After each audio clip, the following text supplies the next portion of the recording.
سونیا شاه په لایو ویډیو کې الیشا 007 یعنی خپل لور ته وایي چې خپل شاته حصہ کیمرې ته راواړوه چې ټول خلک یې وګوري.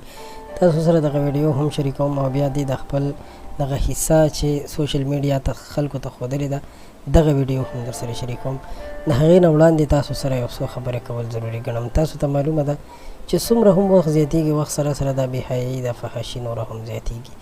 یو وخت داسې و چې خلکو به په سی ډي باندې ډرامې کتلې، په کور کې به سی ډي ټي وي ایښی او په هغې به داسې اخلاقي طور باندې ډرامې خلکو کتلې چې ماشومانو به هم ورسره کتلی شو. وخت سره سره د سی ډي او ټي وي دور لاړو او د انټرنیټ دور راغی. په انټرنیټ باندې خلک هر قسم بېهودګي، هر قسم بېشرمي ګوري.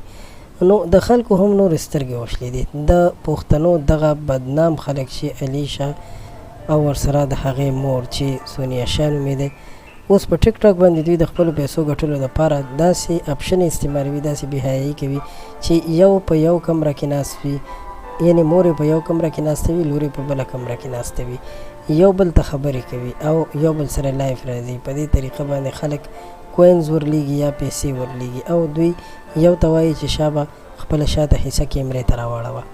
هغه خپله شاته حصه کیمرې ته راواړوي، نو بیا ورته هغه وایي چې ته دې اوس د خپل مخامخ منګوټي کیمرې ته وښایه. نو هغه بیا دغه کار وکړي.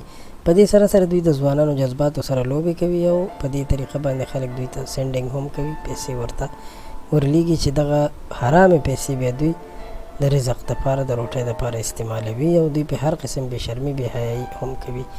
یقینا دا هغه طبقه ده چې ډېره ذلیله طبقه ده، ډېر ذلیل خلک دي چې داسې کارونه کوي. داسې کار په دې طریقه پیسې ګټل دا یو قسم غلط کار دی، یو قسم بدکاري ده او د داسې کار نه ځان ساتل پکار دي. دوی په انټرنیټ باندې ډېرې پیسې وګټلې. پکار دی چې دوی ځان ته یو داسې کاروبار روان کړی چې د هغې نه د دوی د حلال انکم څه ذریعه شروع شوې وه، خو دوی داسې نه کوي ځکه چې دوی په همدې کار کې، په همدې ډمتوب کې عادت شوي دي.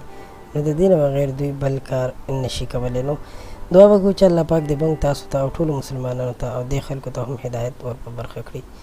آمین.